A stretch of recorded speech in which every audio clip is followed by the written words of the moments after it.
ఆంధ్రప్రదేశ్కు నూతన ముఖ్యమంత్రిగా టీడీపీ అధినేత చంద్రబాబు ప్రమాణ స్వీకారం చేయనున్నారు.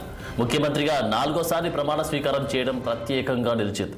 కేసరపల్లిలోని ఐటీ టవర్ వద్ద ఇవాళ ఉదయం 11:27 సీఎంగా చంద్రబాబు ప్రమాణం చేయనున్నారు. కార్యక్రమానికి ప్రధానితో పాటు పలువురు ప్రముఖులు హాజరు కానున్నారు. దాదాపు 7,000 మంది పోలీసులతో భారీ బందోబస్తు ఏర్పాటు చేశారు.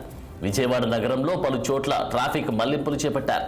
పాస్లు ఉన్న వారి వాహనాలని సభా ప్రాంగణం వైపు మళ్లించేందుకు అనుమతి ఉంటుందని పోలీసులు తెలిపారు.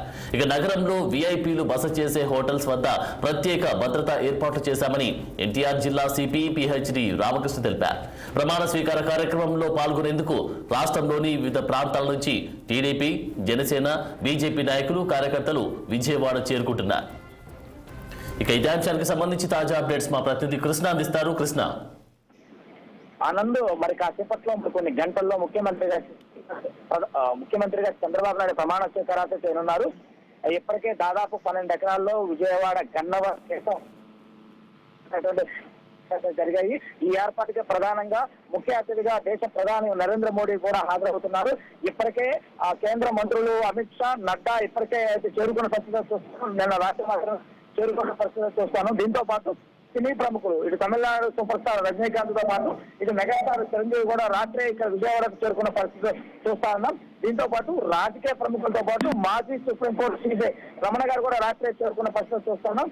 అదేవిధంగా ఏదైతే దేశవ్యాప్తంగా ఉన్నటువంటి ఆ కేంద్ర మంత్రులతో పాటు ఇప్పటికే ఎన్డీఏ కూటమిలో ఉన్నటువంటి ముఖ్యమంత్రి అభ్యర్థులు ఎవరైతే ఉన్నారో ప్రమాణ స్వీకారానికి విచ్చేసినట్లయితే మనకు ప్రధానంగా తెలుస్తుంది. ఆనంద్, ఓకే కృష్ణ, మరి ఈ యొక్క ప్రమాణ స్వీకార కార్యక్రమానికి సంబంధించి అంటే వీఐపీలు, వివిఐపీలు వస్తా ఉన్నారు. దీనికి సంబంధించినటువంటి భద్రతా ఏర్పాట్ల విషయంలో ఏ విధంగా ఉంది అక్కడ? ఇప్పటికే పెద్ద ఎత్తున అయితే భద్రతా ఏర్పాట్లు అయితే చేశారు. ఏదైతే దేశవ్యాప్తంగా ఉన్న ప్రముఖులు, వీవీలు, వీఐపీలు అంతా వస్తున్న సందర్భంగా ఇప్పటికే దాదాపు 7,000 మంది పోలీసులను ఎక్కడైతే మోహరించి ఎక్కడా కూడా ఎటువంటి అవాంఛనీయ సంఘటనలు జరగకుండా అయితే భద్రతా ఏర్పాట్లు చేశారు. ఇప్పటికే ఎక్కడైతే ఈ కేంద్ర మంత్రులు కానీ వీవీఐపీలు కానీ బస చేస్తారో ఈ హోటళ్ల దగ్గర ఇప్పటికే పెద్ద ఎత్తున భద్రతా ఏర్పాట్లు, వారికి సంబంధించిన వసతికి సంబంధించిన అన్ని ఏర్పాట్లు కూడా రాష్ట్ర ప్రభుత్వం అయితే ఇప్పటికే చర్యలు అయితే తీసుకుంది. ఆనంద్, కృష్ణ, మరి ప్రమాణ స్వీకారం అనంతరం మరి ఈ సూపర్ 6 విషయాలను ప్రస్తావించే అవకాశం కనిపిస్తా ఉందా? అంటే ఇప్పటికే ఇంటెలిజెన్సీ వర్గాల ప్రకారం అయితే అల్లర్లు జరుగుతాయని చెప్పేసి ఇప్పటికే అలర్ట్ పోలీసులు అయితే పెద్ద ఎత్తున అలర్ట్ అయ్యారు. ఎక్కడికెక్కడ పోలీసులు అయితే కట్టడి చేశాక ఏర్పాట్లు అయితే ఉన్నట్లయితే మనకు ప్రధానంగా తెలుస్తుంది. ఎక్కడ కూడా అల్లర్లు జరగకుండా గట్టి బందోబస్తు తీసుకున్నామని చెప్పేసి పోలీస్ డిపార్ట్మెంట్ చెప్తున్న పరిస్థితి తెలుస్తున్నాను. Okay Krishna, thank you.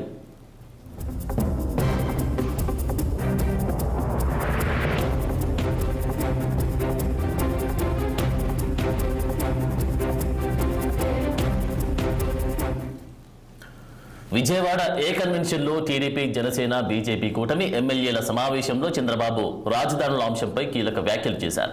3 రాజధానుల పేరుతో కర్నూలుని న్యాయ రాజధాని చేస్తాను అని రాయలసీమ ప్రజల్ని కూడా మభ్యపెట్టి ఏమి చేయకుండా మోసం చేసిన వారికి రాయలసీమ ప్రజలు బుద్ధి చెప్పారని విమర్శించారు. ఎన్నికల్లో రాయలసీమ తిరుగుబాటు చేసిందని అన్నారు.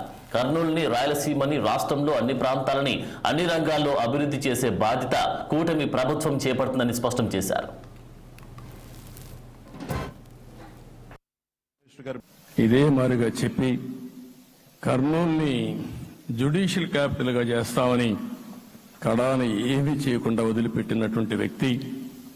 ఈరోజు మీరు ఒక్కసారి గుర్తుపెట్టుకోవాల్సింది, నేను చాలా ఎన్నికలు చూశాను కానీ రాయలసీమలో 1 సైడ్ ఎన్నికలు జరిగాయి. బ్రహ్మాండంగా ఓట్లేశారు. ఓట్లేయడమే కాదు, ఊహించినటువంటి మెజార్టీస్ ఇచ్చారు.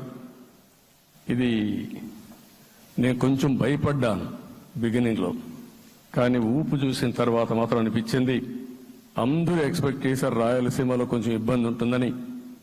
అలాంటి రాయలసీమ తిరుగుబాటు చేసే పరిస్థితికి వచ్చింది. దానికి కూడా మన అందరి మీద బాధ్యత ఉంది. కర్నూలుని అన్ని విధాల అభివృద్ధి చేసే బాధ్యత Telugu Desam party, Janasena, BJP, NDA కూటమి తీసుకుంటామని కూడా హామీ ఇస్తున్నాను. ఇదే మాదిరిగా తెలంగాణ